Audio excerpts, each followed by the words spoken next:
There was a golden aura above the bed of George Harrison as he died, his friend Michael Palin has revealed in his new diaries. Former Beatle George, a singer, songwriter, and guitarist for one of the world's most famous pop groups, died in November 2001 after losing his battle against cancer. Palin was a family friend and regularly visited him and his wife at home. In a newly published book, Palin writes about a conversation he had on the phone with Rachel, an assistant working with the Beatle, and his wife Olivia. Palin writes, Rachel, George, Olivia, and Danny's closest support, manages to get through and calmly describes the situation in law.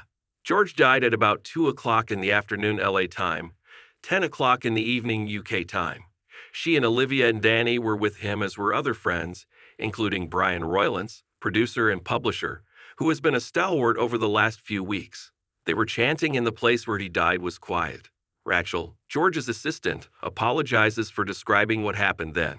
I'm not religious or even that spiritual, she confesses, but a nurse who was present drew their attention to a sort of golden aura that hung over them all as George's body finally gave out.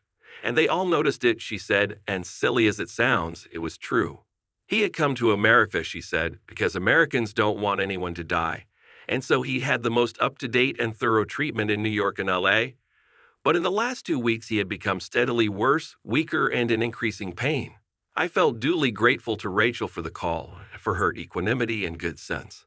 Harrison's life was also threatened when he was stabbed by an intruder at his home at Henley-on-Thames in Oxfordshire in 1999. In his diaries, Palin shares a conversation he had with the late Beatle after the knife attack on him at home, with George telling him he fought off his attacker by yelling Hare Krishna at him.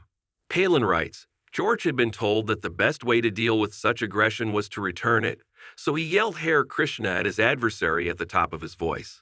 A more bizarre confrontation, in the oddly Agatha Christie-like setting of Friar Park's Gollery Hall, is difficult to imagine. A Vita healer is coming to cleanse the house.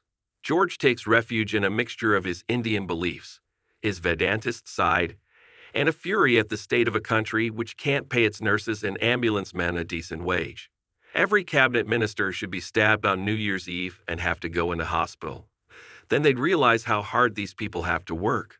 Harrison met his fellow band members John Lennon, Paul McCartney, and Ringo Starr where they grew up in Liverpool, and was just 27 when the band split in 1970. They managed to conquer the world musically, achieving 27 #1 records in the UK and the US during their career. Prior to his death in July 2001, he had received treatment in Switzerland for a tumor. After the Beatles split, Harrison teamed up with Monty Python and worked with them, becoming close friends with Palin for the next 3 decades.